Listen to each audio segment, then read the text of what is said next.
Assalamualaikum warahmatullahi wabarakatuh. Di sini kami dari kelompok 9 akan mempresentasikan tentang pengaruh politik bagi Indonesia pada sistem pemerintahan presidensial dan parlementer. Dan kelompok kami itu berjumlah 4 orang, diantaranya yang pertama saya sendiri Ahmad Budiman, yang kedua Elvido Dharma Putra, yang ketiga Afifah Chandraning Tias, dan yang terakhir Muhammad Munawir Rumbik.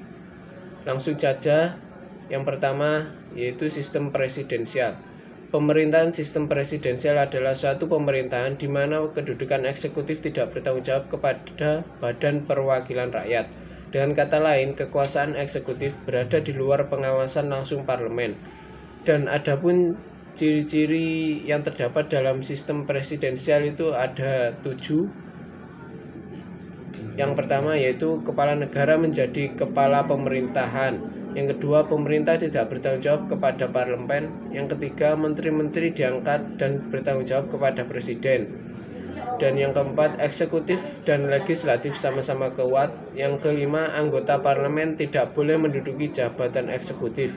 Yang keenam, presiden tidak dapat membubarkan parlemen.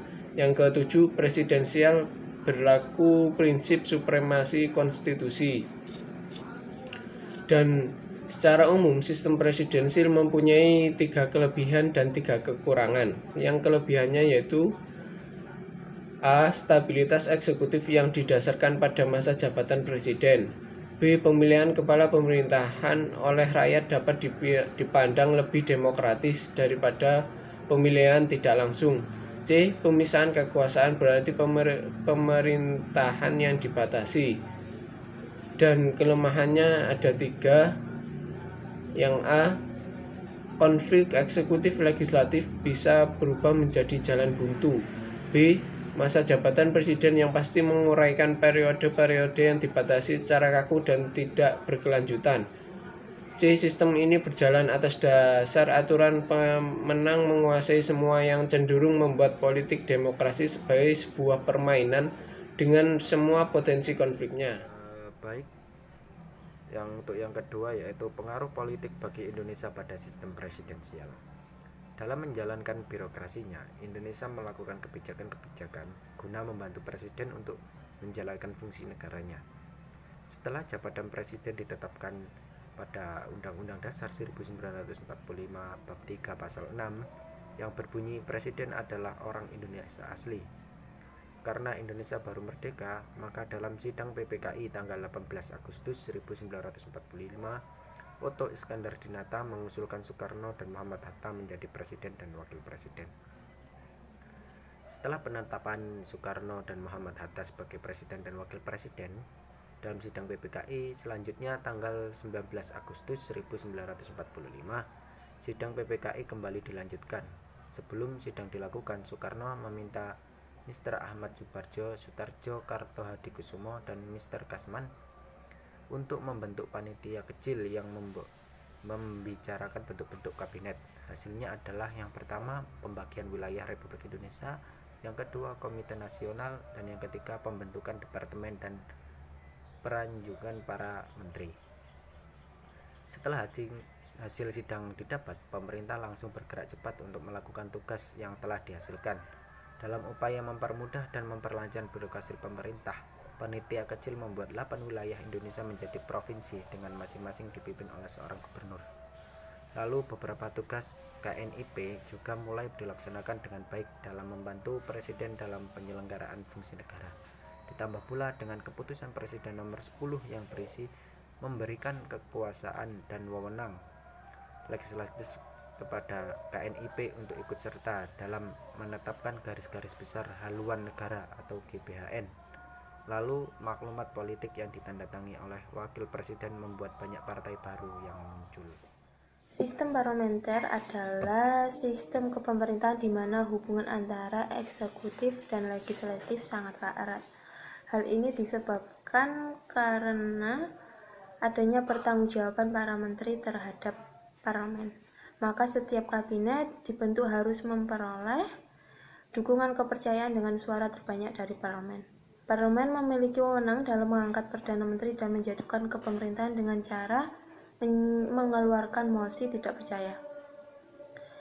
Ciri-ciri dari sistem parlemen adalah yang pertama adalah kepala negara tidak berkedudukan sebagai kepala kepemerintahan karena lebih bersifat simbol nasional atau pemersatu bangsa.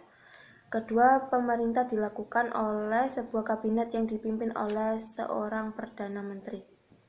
Ketiga, kabinet bertanggung jawab kepada parlemen dan dapat dijatuhkan oleh parlemen melalui mosi tidak percaya. Kedudukan eksekutif atau kabinet lebih rendah dari parlemen.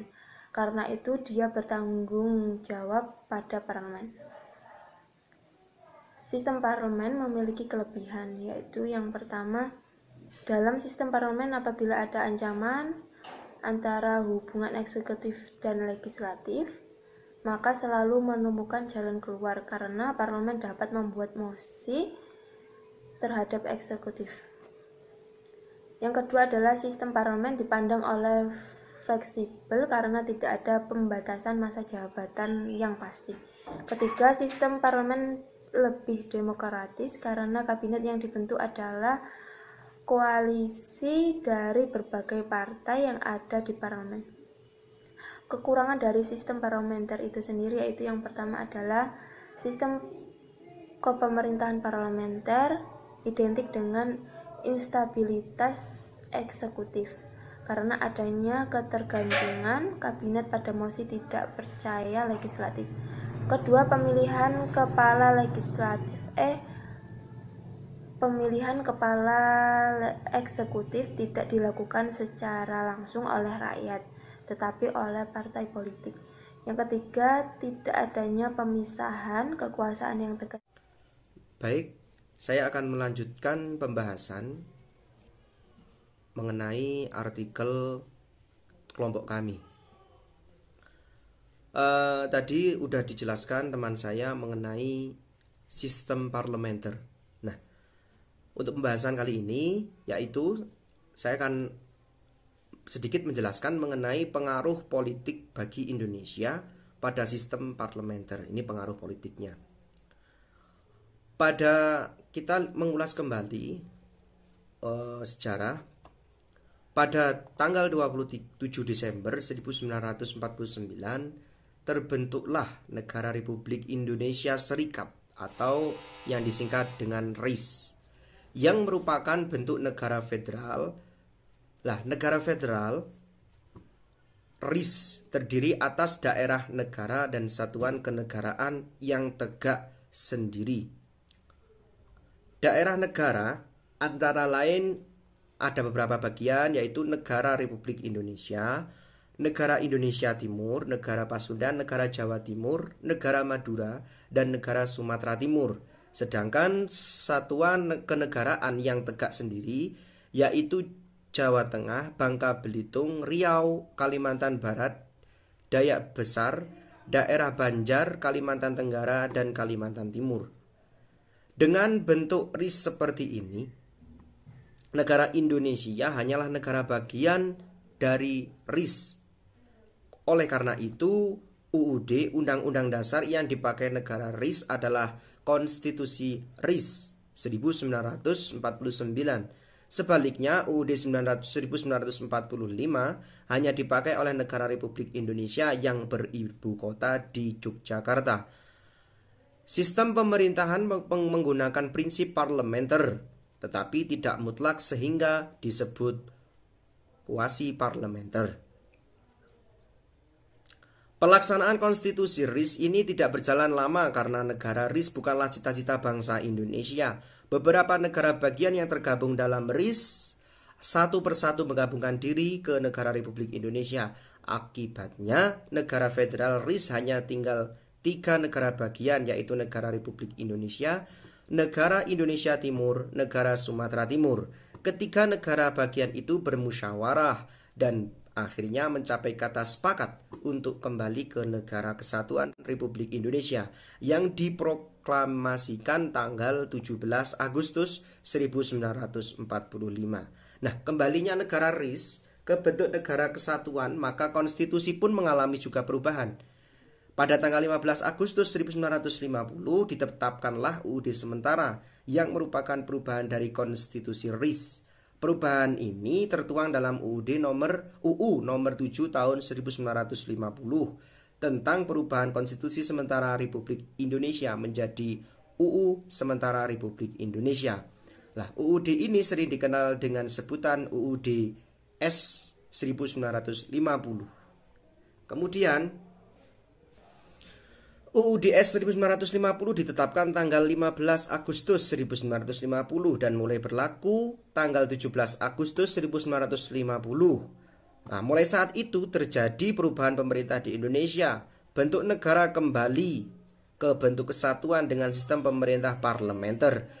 Nah, kabinet dipimpin oleh Perdana Menteri yang bertanggung jawab kepada parlemen.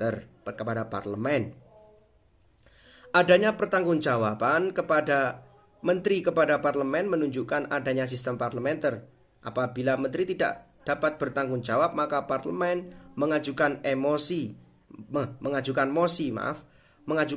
tidak percaya kepada kabinet sehingga kabinet mengundurkan diri atau bubar.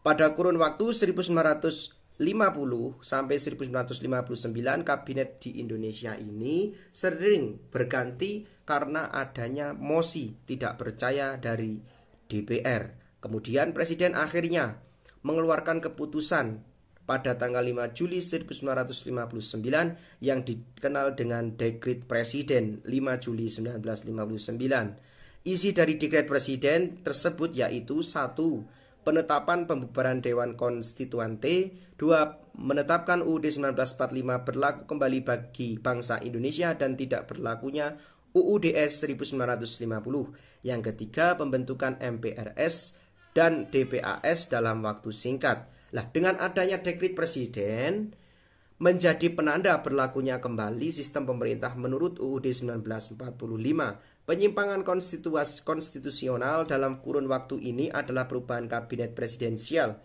menjadi kabinet parlementer. Akibat penyimpangan itu adanya kekacauan baik di bidang politik, keamanan maupun ekonomi sehingga tidak tercapai stabilitas politik dan pemerintahnya disebabkan oleh sering bergantinya kabinet.